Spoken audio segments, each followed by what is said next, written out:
கபில சந்திரசேன தன்னுடைய மனைவி பிரியங்கா நியோமலிக்கு புரூனே நாட்டில் ஒரு போலி நிறுவனத்தை உருவாக்கி அந்த நிறுவனத்தின் மூலம் ஏர்பஸ் நிறுவன லஞ்ச பணத்தை சிங்கப்பூருக்கு அனுப்பியிருக்கிறார். அவர் பெற்ற லஞ்ச பணத்தில் மஹிந்தவுக்கு எவ்வளவு வழங்கப்பட்டது தெரியுமா? கபில மரணித்திருப்பதால் இந்த வழக்கிற்கு இனி என்ன நடக்கப் போகிறது என்று தெரியுமா? யார் இந்த கபில சந்திரசேன? வணக்கம், நான் உமாசங்கர் ஆரூரன். என்னுடைய வலையொலி பக்கத்தை சப்ஸ்கிரைப் செய்யாது பார்த்து கொண்டிருப்பவர்கள் சப்ஸ்கிரைப் செய்து கொள்ளுங்கள். கபில சந்திரசேன ஒரு தொழில்முறை பொறியியலாளரான இவர் ஸ்ரீலங்கன் ஏர்லைன்ஸ் நிறுவனத்தினுடைய சிஇஓவாக இருந்தவர். மஹிந்த ராஜபக்ஷ ஜனாதிபதியாக இருந்த பொழுது மிஹின்லங்கா என்கின்ற ஒரு நிறுவனம் இருந்தது. அந்த நிறுவனம் குறைந்த செலவில் விமான சேவையை வழங்குகின்ற ஒரு நிறுவனமாக இருந்தது. அந்த நிறுவனத்தினுடைய தலைவராகவும் கபில இருந்திருக்கிறார்.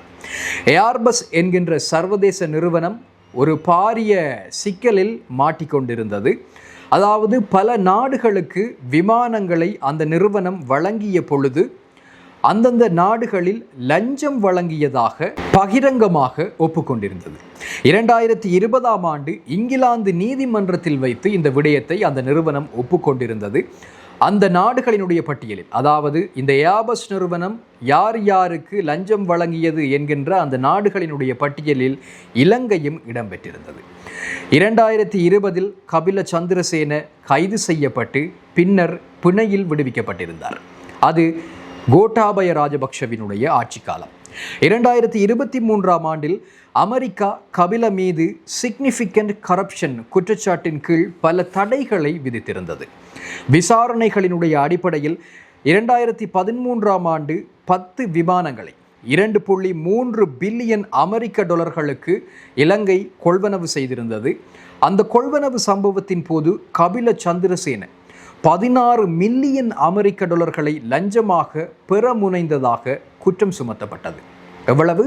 16 மில்லியன் அமெரிக்க டாலர்கள். அந்த பணத்தில் 1.45 மில்லியன் யூரோக்களை சிங்கப்பூர் வங்கி கணக்கு ஒன்றினூடாக பெற்றுக்கொண்டதாக விசாரணையாளர்கள் தெரிவித்திருந்தார்கள். தன்னுடைய மனைவியான பிரியங்கா நியோமலி விஜயநாயக்கவுக்கு புரூனே நாட்டில் பிஸ் சொல்யூஷன்ஸ் என்கின்ற ஒரு நிறுவனத்தை போலியாக உருவாக்கி கொடுத்திருந்தார் கபில சந்திரசேன. அந்த நிறுவனத்தின் மூலம்தான் சிங்கப்பூரில் இருக்கக்கூடிய வங்கி கணக்கிற்கு இந்த லஞ்ச பணத்தை கபில அனுப்பி வைத்திருக்கிறார். லஞ்ச ஊழல் குற்றச்சாட்டு விசாரணை ஆணைக்குழு சமர்ப்பித்த தகவல்களின்படி சில அரசியல் தலைவர்களுக்கும் லஞ்ச பணம் வழங்கப்பட்டதை கபில சந்திரசேன தெரிவித்திருந்தார். அதன்படி முன்னாள் ஜனாதிபதி மஹிந்த ராஜபக்ஷவுக்கு 60 மில்லியன் இலங்கை ரூபாய்கள் வழங்கப்பட்டதாகவும், முன்னாள் சிவில் விமான போக்குவரத்து அமைச்சர் பிரியங்க ஜெயரத்னவுக்கு 20 மில்லியன் இலங்கை ரூபாய்கள் வழங்கப்பட்டதாகவும் நீதிமன்றத்தில் வைத்து தெரிவிக்கப்பட்டது. ஆனால் அதற்கு பிறகு கபில சந்திரசேன இதனை மறுத்திருந்தார். எவ்வாறெனில், தன்னுடைய சட்டத்தரணி மூலம் ஒரு சத்திய பிரமாண கடிதம் ஒன்றை அவர் வெளியிட்டிருந்தார். அந்த சத்திய பிரமாணத்தில் தனக்கு அழுத்தம் கொடுக்கப்பட்டு வாக்கு மூலம் பெறப்பட்டதாகவும், மஹிந்த மற்றும் நாமல் ஆகியோரின் பெயர்களை கூறுமாறு தான் வற்புறுத்தப்பட்டதாகவும், சட்டத்தரணியை சந்திக்க தான் அனுமதிக்கப்படவில்லை எனவும் அவர் அந்த சத்திய பிரமாணத்தின் மூலமாக வெளிப்படுத்தியிருந்தார். இந்த வழக்கு விசாரணைகள் விரிவடைந்த போது சமீந்திர ராஜபக்ஷ மீது திறந்த பிடியாணை பிறப்பிக்கப்பட்டது. கபிலவினுடைய மனைவி பிரியங்கா நியோமலி தலைமறைவாக இருந்தார். ஆகவே அவர்கள் நாட்டிற்குள் நுழைந்தால் கைது செய்யுமாறு விமான நிலையங்களுக்கு உத்தரவு பிறப்பிக்கப்பட்டிருந்தது. கபிலவினுடைய இந்த மரணத்திற்கு ஒரு நாளுக்கு முன்பதாக, அதாவது நேற்று முன்தினம்தான் கபில பிணையில் விடுவிக்கப்பட்டிருந்தார். ஆனால் இந்த பிணையை வழங்குவதற்கு அவருடைய நெருக்கமான உறவினர்கள் வர வேண்டும் என்பதுதான் விதியாக இருந்தது. ஆனால் அவரை பிணையெடுப்பதற்காக நீதிமன்றத்திற்கு வந்த இருவர் போலியான உறவினர்கள் என்பது கண்டறியப்பட்டது. அதுவும் அவர்களுக்கு தலா 15,000 ரூபாய் கொடுத்து அவர்கள் அங்கே வருவிக்கப்பட்டிருந்தார்கள். இதனை அடுத்து கபில பிணை நியதிகளை மீறியதாக நீதிமன்றத்தால் அடையாளம் காணப்பட்டிருந்தார். லஞ்ச ஊழல் விசாரணை ஆணைக்குழு கேட்டுக்கொண்டதற்கு இணங்க கபிலவை மீண்டும் கைது செய்வதற்கு பிடியாணை பிறப்பிக்கப்பட்டிருந்தது நேற்றைய தினம். இந்த நிலையில் தான் இன்றைய தினம் கபில சந்திரசேனவினுடைய மரண செய்தி வெளியாகி இருக்கின்றது. இந்த வழக்கினுடைய முக்கிய ஆதாரங்களை வைத்திருந்த ஒரே ஒரு நபர் கபில சந்திரசேன. இப்பொழுது அவர் இல்லாமல் ஆக்கப்பட்டிருக்கிறார். இதன் மூலம் இந்த வழக்கோடு தொடர்புடைய ஆதாரங்களும் இல்லாமல் செய்யப்பட்டிருக்கின்றனவா என்கின்ற கேள்வி எழுந்திருக்கின்றது. இது தொடர்பான உங்களுடைய கருத்து என்ன? கருத்து பதிவில் மறக்காமல் கருத்துக்களை பதிவு செய்யுங்கள். மற்றும் ஒரு காணொளியில் சந்திக்கலாம். நன்றி.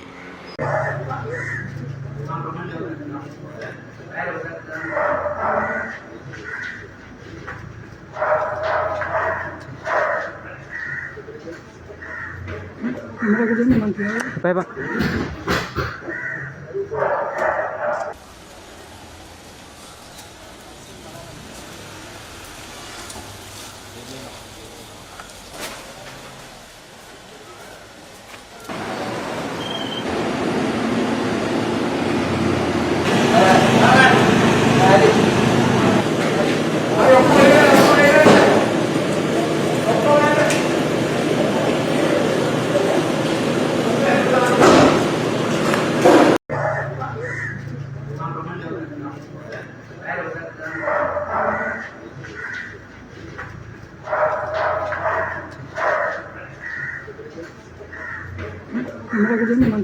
Bye bye.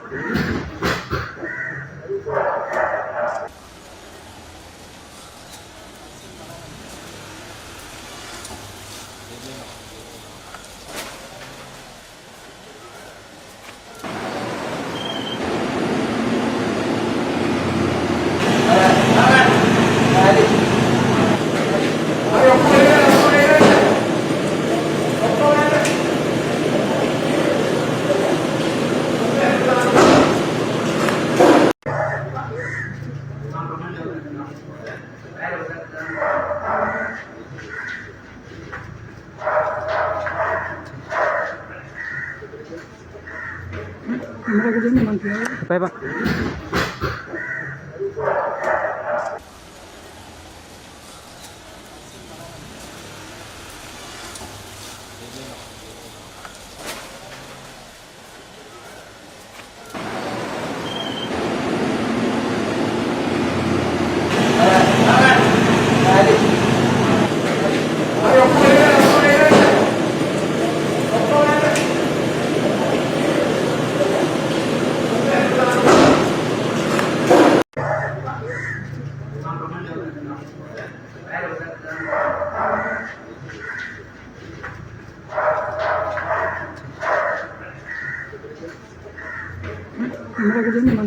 Bye bye.